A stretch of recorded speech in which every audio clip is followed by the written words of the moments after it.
Okay, last time po we have to na-discuss po natin the superposition theorem.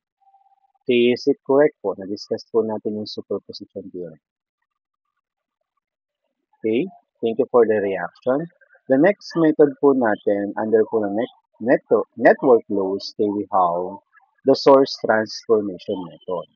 Okay, we have no last time we have the two network theorems, which is the linearity property. The other one is we have the superposition theorem. Ngayon naman po, we have the source transformation method. Source transformation is another method of analyzing circuits by the concept of equivalence. Ibig sabihin po nun, concept of equivalence meaning we have to transform po the voltage source going to its respective equivalent na current source or the vice versa. Okay? Yun lang yung gagawin natin sa source transformation. Okay, convert po natin ang voltage source going to the current source or the current source going to the voltage source. Okay, bakit po natin siya kailangan pong i-transform? Okay, para ma-simplify po natin yung circuit. The main objective of the source transformation method is to have a circuit simplest circuit po dapat yung meron tayo na magtatapos. Kailan ba yung simplest circuit? Ibig sabihin, ang simplest circuit po natin, for example, we want to determine the voltage of one component or one resistor. Kailangan nating magtapos sa isang series circuit na lang. Okay, dalawang resistor na magka-series dun po sa isang voltage source. Okay, yun po yung pinaka-main objective of the source transformation method if we want to determine the voltage of one resistor. Like for example naman, we want to determine po the current of one resistor. Saan po naman tayo magtatapos? Okay, magtatapos po tayo sa dalawang resistor na magka-parallel sa isang current source. Okay, yun po yung ating main objectives para po sa source transformation method. I repeat po, kapag po naghahanap tayo ng voltage, okay nang tumigil tayo sa isang series circuit. Kapag naman naghahanap po tayo ng current sa isang resistor, okay na pong tumigil tayo sa dalawang resistor na magka-parallel sa isang current source. Basta ang gagawin po natin, mag-transform tayo from voltage source to current source or from current source to voltage source. Okay? Source transformation make the complex circuit easier by transforming its voltage source to current sources or vice versa. To transform a voltage source to current source or vice versa, it should be noted that there was a resistor in series with voltage source or in parallel with the current source. Ibig sabihin po nun, if we want to transform a voltage source going to current source, pwede lang po tayo mag-transform from voltage going to current if and only if. Okay, you have a voltage source in series with one resistor. Okay? Kailangan meron kang voltage source na may nakaseries na resistor. Doon ka lang pwedeng mag-transform ng source natin going to current source. Kapag hindi po ganun ang connection meron siya, hindi po natin siya pwedeng i-transform. Okay, kailangan lang po dapat yung voltage source may nakaseries na resistor. Doon lang tayo pwedeng mag-transform. Okay?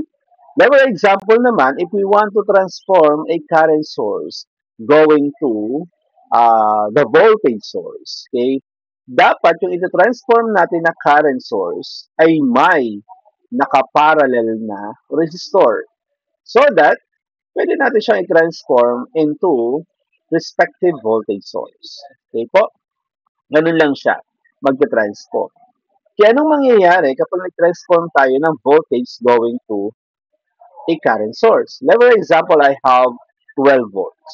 Okay? And I have a resistance of 2 ohms. If we want to transform this one into current source, kaya ang formula po natin, gagamitin natin yung ohms law po natin, which is I is equals to V over R. Okay, your V is 12 and your resistance is 2. Therefore, you have 12 divided by 2.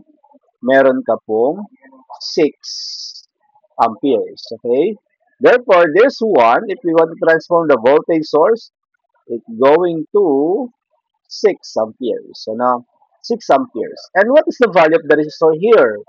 Yung tupo na yon is nandito na siya, nakaparallel na po siya dun sa current source. Okay, ito po yung transformation natin ng voltage going to the current source. How about pabalik naman? If we want to transform the current going to the voltage source, yung formula po naman natin is V is equals to I times R, or the current multiplied by the resistance. Your the current is 6 amperes multiplied by your resistance of 2, kasi 6 and 2. Okay, therefore you have 12 volts. So, no? Meron kang 12 volts. Okay? Ito po yun. And your resistor is nakaseries na po dun sa voltage source na transform natin. That is 12 volts in series with the 2 ohms. Okay, yun po ano? Okay? Kaya nga sabi to transform a voltage source to current source or vice versa, it should be noted that there was a resistor in series with a voltage source or in parallel with the current source.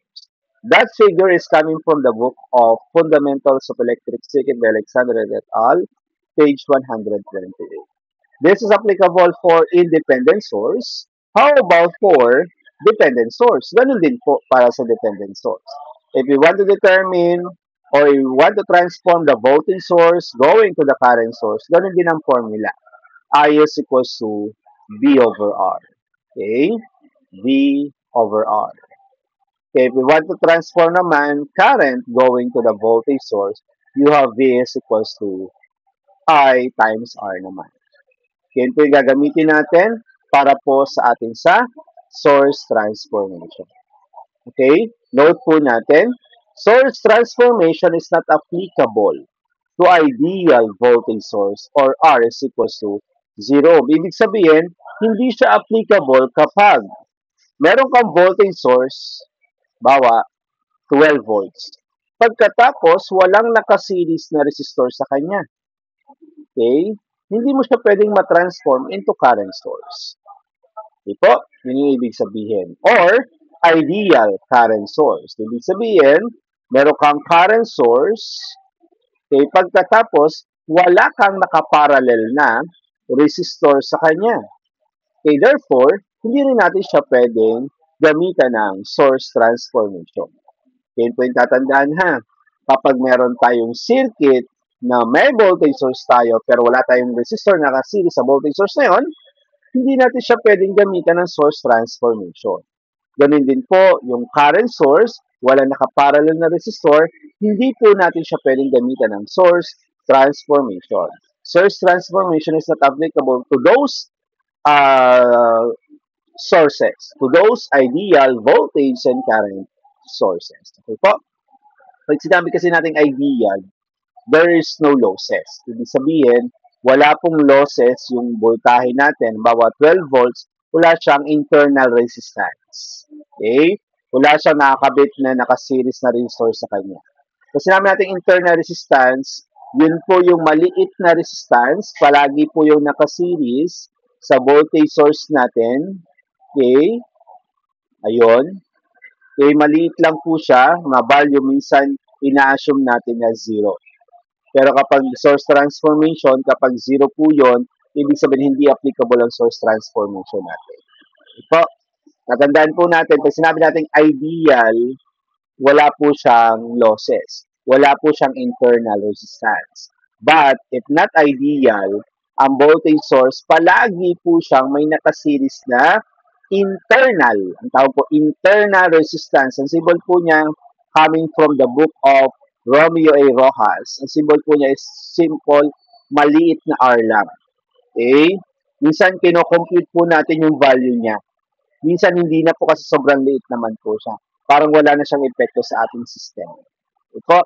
Pero, kung ipapakompute ko, yun, i-determine nyo, ang connection po niya lagi po siyang nakasili sa isang voltage source. Ano po? Okay? Kapag naman po current source, lagi po siyang nakaparallel sa isang current source. Maliit lang po siya. Okay? Sobrang liit lang, kaya hindi na natin minsan isinasama. Okay po, yung ating pong internal resistance. Okay? Pero tandaan po kapag may binanggit na internal resistance, yun po ay palaging nakaseries sa resistor dahil nakaseries sa voltage source o kaya naman nakaparallel sa current source. Okay po. Is it clear po? React po tayo naman for kung naintindihan po natin yun. Okay? Before we go on for example number 1. Example number 1. Use source transformation to find B sub O in the circle of figure 4.17. Okay? That is, gamitan po natin ng source transformation. Pwede po yan naman ng mesh analysis, nodal analysis, but ang pinakamadali po dyan ay nodal analysis kasi voltage yung hinahanap. Yun po laging tatandaan din natin babalikan natin. Pag nodal analysis, applicable siya or mas applicable siya kung voltage po yung hinahanap. Eh dito po, voltage yung hinahanap visible. Ibig sabihin, nodal analysis ang pwede nating mas magandang gamitin. Pero kayang-kaya naman siya ng mesh analysis din. Okay? For that time, gagamitan po natin siya ng source transformation method to find B sub O. Okay, kung B po yung hinahanap natin, siya po ay voltage sa 16 ohms. Ang ginagawa po dyan, hindi po natin dapat siyang pakialaman kung saan natin hinahanap. Ibig sabihin, siya yung pinakahuling pwede nating pakialaman. O pwede nating galawin. Sabihin po, hanggang sa dulo, dapat siya yung huli. Okay? Dapat po huli siyang magagalaw. Pero kung wala na po tayong choice para galawin siya, edi gagalawin po natin kapag wala na pong choice. Okay, pero sa ngayon, may choice pa naman po tayo, kaya wag po natin siyang gagalawin hanggat maaari. Doon muna tayo sa pwede natin i-transform o nakita natin naka-series o naka-parallel. Titingnan po natin, wala naman tayong naka-series o naka-parallel na mga resistors. Kaya, ang hanapin na natin sunod is yung voltage source na may naka-series na resistor at yung current source na may naka-parallel na resistor para ita-transform natin siya into respective equivalent current and voltage source respectively. Another example, this one. This is a voltage source in series with resistor na 6 ohms. Ibig sabihin, pwede po natin siyang i-transform into respective equivalent current source. Okay, paano siya i-transform? Your current is given by V over R. So you have V over R. That is 48 divided by 6. Okay, 48 divided by 6. You have 8. Tama ba? 8 amperes. Okay po? You have an 8 amperes. 48 divided by 6. Ibig sabihin, i-redraw na po natin yung circuit natin. Okay. Let me redraw po the circuit by erasing po this 6 ohms. Okay, 6 ohms po yun. And that voltage source. Okay, tatanggalin na po natin ng 48 volts. Okay, lalagyan po natin siya ng connection po. Okay, this is yung connection na yun. Since siya po ay passive negative, ibig sabihin, ang current direction niya, pataas. Kasi passive negative po kanina. Passive sa taas, negative sa baba. Then, kung siya naman po ay negative passive, di pababa po yung ating drawing. Okay, narito na po yung resistor natin. Okay, narito na yung ating 6 ohms. Hindi po siya mawawala nandyan pa rin yung 6 ohms. Pagkatapos, nandyan yung ating 8 amperes. Okay po? Okay, next. Okay naman po, yung kabila namang side. There's 8 ohms at saka 6 amperes. Okay, that 8 ohms and 6 amperes, they are connected parallel. Ibig sabihin, pwede natin siya i-transform into respective equivalent voltage source. Okay po? Transform natin into respective equivalent voltage source. That is, B is equals to, you have I times R. Okay, meron tayong I times R. Ano po? Your voltage equals 8 times 6 or 6 times 8. Meron tayong 48, 48 volts. Ano? 48 volts. Okay? O, i-draw na po natin yung circuit. Okay?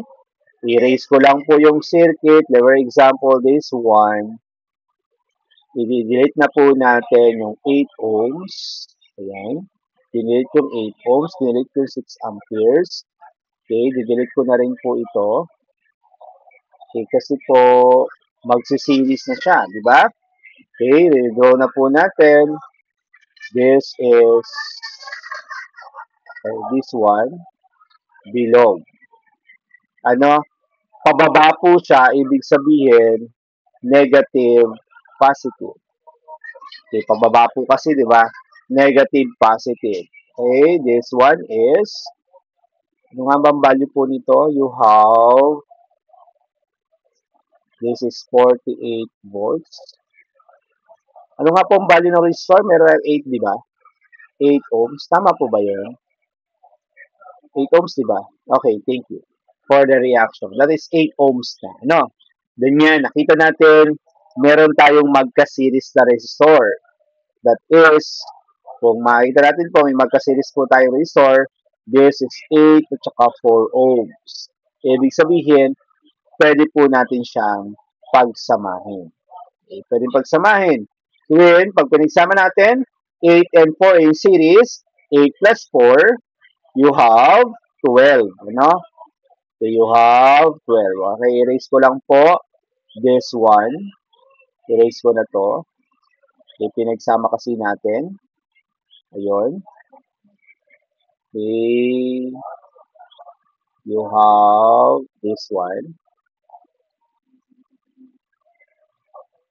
Okay, yung total resistor, 8 plus 4, meron kang 12. No? 12 ohms. Okay, this one, this is 12 ohms. Okay po, naka-series na po siya. Ayan. Okay. Ibig sabihin, nakita natin, this one is connected series. Ibig sabihin, pwede po natin siyang i-transform into current source naman. Okay? Palit-ulit lang po yan. Transform naman po natin siya into current source. Okay po? You have equals I equals V over R, or 48 divided by 12. 48 divided by 12, you have 4. 4 amperes. 4 amperes, negative positive, ibig sabihin, 4 amperes pababa. No? Pababa po siya. Okay, erase po natin. Okay, lower example, erase. Gawin na po kasi natin siyang, ayan, erase po natin to. Okay, erase po natin this one. Kasi po siya ay 4 amperes na. Then the resistor po, mawawala po siya dyan dito. Siya po ay magpa-parallel sa current source. Okay po. Okay, you have this one. Pababa po. Pababa na 4 amperes. Po. Then this one, okay, may nakaparallel sa kanya na yung 12 po natin. 12 ohms. Okay. Ayan, ano po. Simplest na yung circuit natin. Malapit na po tayo matapos. Pinakita po natin, they are all connected parallel. Parallel na po silang lahat kasi dalawa na lang yung load natin. Okay, kita-kita naman po sila. Sila ay connected parallel. Bakit po parallel? Because this is the one node meron sila and this is the other node meron sila. Okay, common po yung dalawang nodes na yan, yung naka-red po na yan, ano? Common po sa kanila. Kapag ganun ang pangyayari, ibig sabihin po natin, pwede po natin siyang pagpalit-palitin ng pwesto. Yung 6, idikit natin sa 12. Yung 8, idikit natin sa 4. Okay? Magkakakonekta sila parallel. Kapag magkakakonekta parallel na, pwede natin pagsamahin o pagpalit-palitin ng pwesto, di ba? Itatabi natin yung 8 sa 4 amperes. Yung 6 sa 12 ohms. Okay, magkakaparallel sila. Pwede natin siya pagsamahin. Yung 8 at saka 4 amperes, pwede natin pagsamahin. Isang 8 na pataas, then isang 4 na pababa. Kaya 8 minus 4, meron tayong 4 amperes. Okay, 4 amperes. Okay, 4 amperes, mas lamang yung pataas, ibig sabihin, meron tayong 4 amperes pataas. Okay po, okay, 4 amperes pataas, ano? Okay, next, yun naman pong ating 12 at saka 6 ohms. They are connected parallel. 12 times 6 over 12 plus 6. 12 times 6 over 12 plus 6. Meron po tayong, you have 12 times 6 over 12 plus 6. Okay, compute din po tayo ha. We have 12 times 6 equals divided by quantity, 12 plus 6. Okay, you have 4. Okay, ang value po niya, 4 ohms. Nung pinagsama natin, yung 12 ohms at saka yung 6 ohms. Okay, i-delete na po natin. I-redraw na po natin siya. That 8 amperes, sorry po. Okay pala. Okay. That 8 ohms, 8 amperes, mawawala na po siya dyan. Also, yung ating 6 ohms, mawawala na din yan dyan. Kasi sinama na po natin siya dun sa 12 at saka dun sa 4 amperes, yung 8 amperes na yun. Okay, mawawala na. Okay, this is not 12, this is simply as 4. And this is 4 amperes. And you have pataas. Ano po? Okay.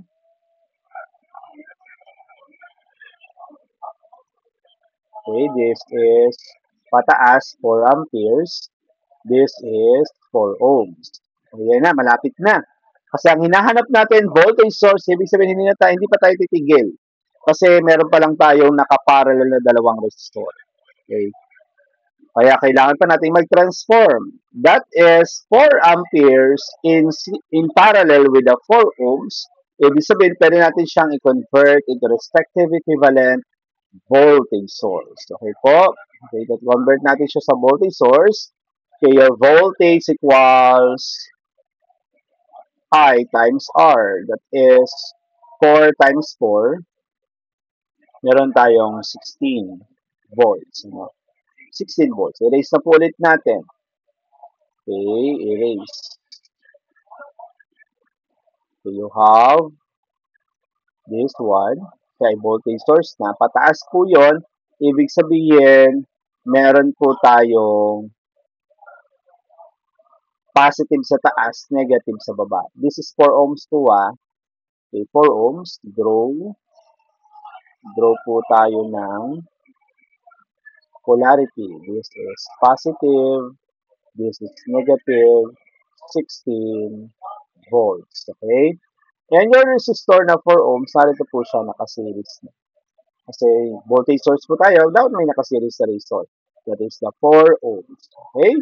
Ibig sabihin, titigil na tayo for that kind of circuit kasi we have resistors na dalawa magkakonekta na series with a voltage source of 16 volts. Ibig sabihin, pwede nating magamitan siya ng voltage division theorem kasi voltage naman yung hinahanap natin. The voltage, kaya sabi ko, dapat itigil tayo sa dalawang resistor na magka-series para magamitan po natin siya totally ng voltage division theorem para direkta nating ma-determine yung voltage po. Okay. Pero hindi naman po ibig sabihin na ganun palagi. Pwede po kayong tumigil na dun sa kanina. Kaya lang po, current muna yung makukuha natin kasi current division yung gagamitin natin kasi magka-parallel po yung dalawang resistor. Pero kung siya po yung magka-series na, edi voltage division theorem. Kaya sabi ko, isa pa para ma-transform siya into voltage source. Okay, para ma-determine yung visible natin, you have to 16 multiplied by siya. Okay, sinong siya? 16 din. Divided by sum nilang dalawa. 16 plus 4, meron tayong 20. Therefore, your visible na hinahanap, okay, you have 16 times 16 equals divided by 20. Meron tayong 64 over 5 volts. Is it clear po para sa lahat? 64/5 volts. Clear po ba? Okay, thank you for the reaction po para sa example number 1. Sana po naintindihan natin. Pa-screenshot po, yan po. Kaya lang, nawala na po natin yung ating circuit. Pero doon po sa module na ipapasa natin, pinando naman po. Katulad dito, transform into voltage, current source. Then yung isa, transform into voltage source. Pagkatapos na tayo magka-series, pinag-add. Pagkatapos, i-transform ulit into current source. Okay, para magkaroon tayo ng isang parallel na circuit. Nung parallel na sila, pinagtabi-tabi, magkatabi yung 4 at saka 8. Okay, pinagsama, nakatotal siya ng 4. Yung 12 and 6, nakatotal ng 4. Ibig sabihin, yun na lang yung circuit natin. Pwede pa natin siyang i-transform into voltage source para ito na yung pangyayari. Ito na yung pinakahuli. Okay, makukuha natin po 64/5 or 12.8 volts. Okay po. That is for example number 1.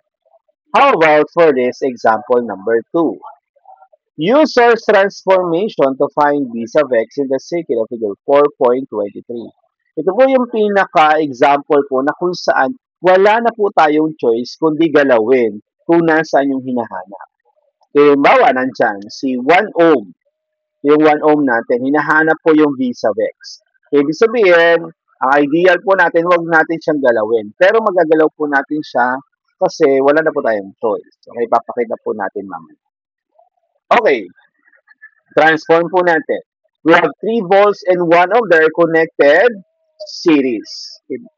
Ibig sabihin, pwede natin siya i-transform into current source. That is, current is equals to V over R.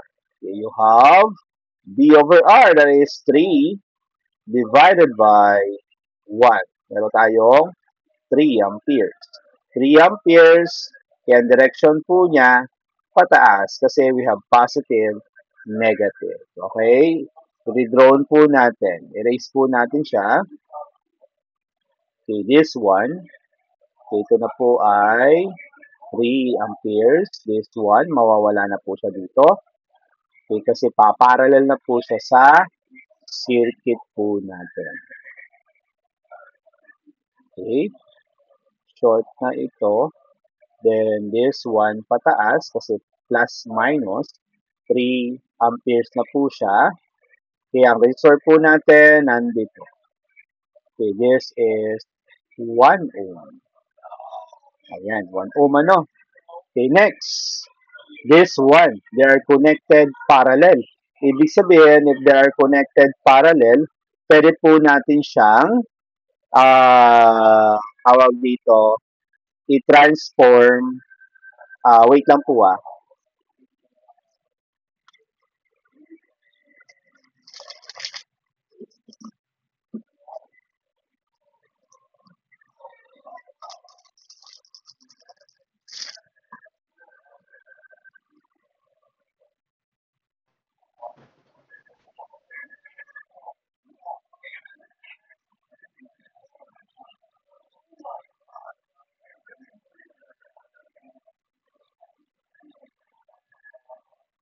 Okay. Pwede po natin siyang i-transform. Like for example, this one. Narinig po ba ulit ako? Okay, thank you. Pwede po natin siya i-transform into this one, into voltage source. Kasi current source na naka-series, naka-parallel sa isang resistor. Okay, ang transformation po natin, V is equals to I times R. Okay, yung I po natin is 0.5, 0.5 B sub X, B sub X multiplied by 2. Okay, 0.5 B sub X multiplied by 2, meron tayong 0.5 times 2 is 1. Kaya ang mangyayari, this one becomes B sub X na lang. Okay, erase po natin. Okay, erase po yung current source. This one. Pakaliwa po, ibig sabihin, negative po dito, positive dito sa side ito. Kasi siya po ay source. Ano po? This becomes B sub X na lang, no? The resistor po, mawawala na dito. Dapat siya ay naka-series. Okay, naka-series sa... Okay, naka-series po. Okay, erase natin. Okay, draw po tayo ng resistor. Yung resistor po nandito. Naka-series po dapat siya. Okay, the resistor is 2 ohms. 2 ohms. Ito po yung V sub X na po siya. Okay, you have negative, positive.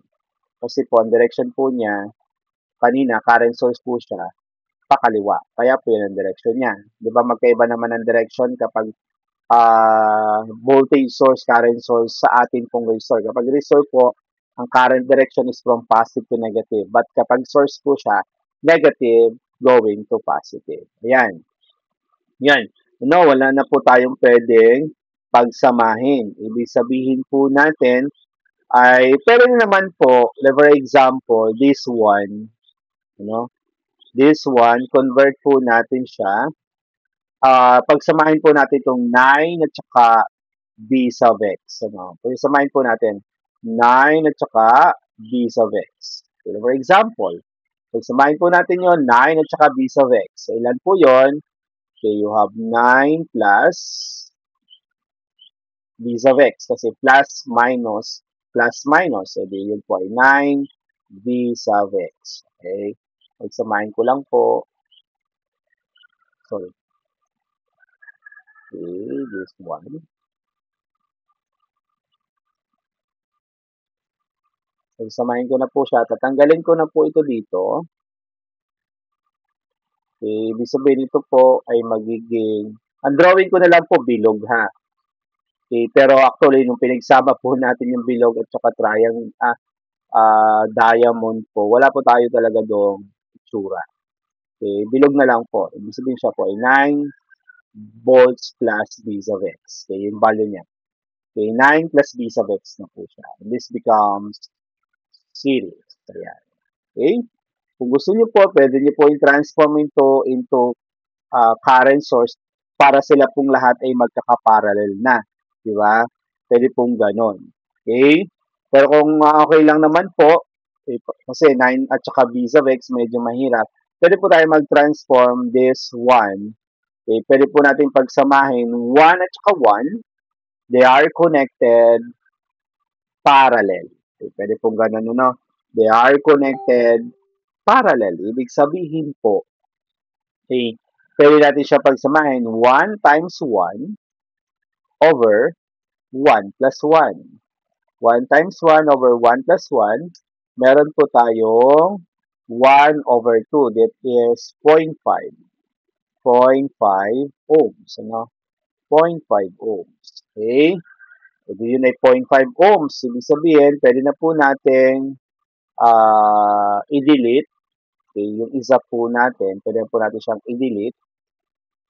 Okay, this one. Pwede natin delete ito. Okay, this becomes, kasi pinagsama na po natin siya.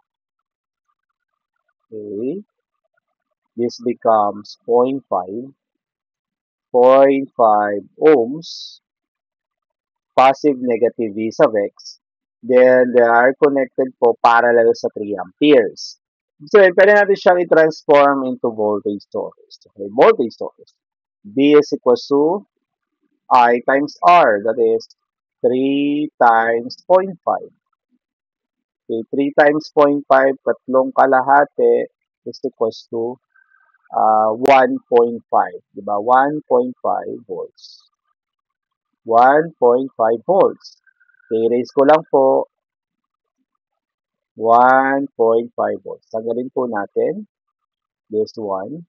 Hindi na po siya 3 amperes, kundi 1.5 volts. Ibig sabihin, mawawala na yung resistor dito, 0.5 ohms. Pero yung terminal pa rin po, nandyan. Kasi nandyan yung hinahanap natin. Hindi po siya mawawala. Plus, minus, B sub X pa rin. Okay? Ang mababago lang is yung voltage source po natin that is pataas po, di ba? That is positive, negative, 1.5. In series with the resistor na this one, meron tayo 0.5 ohms. Ayan.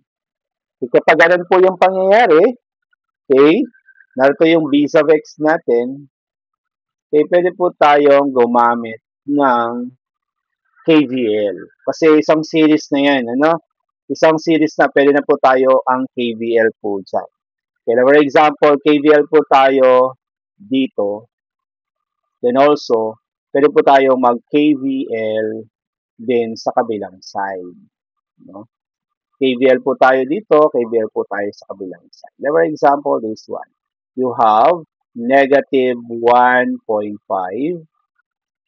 Okay. Then, ikot po dito.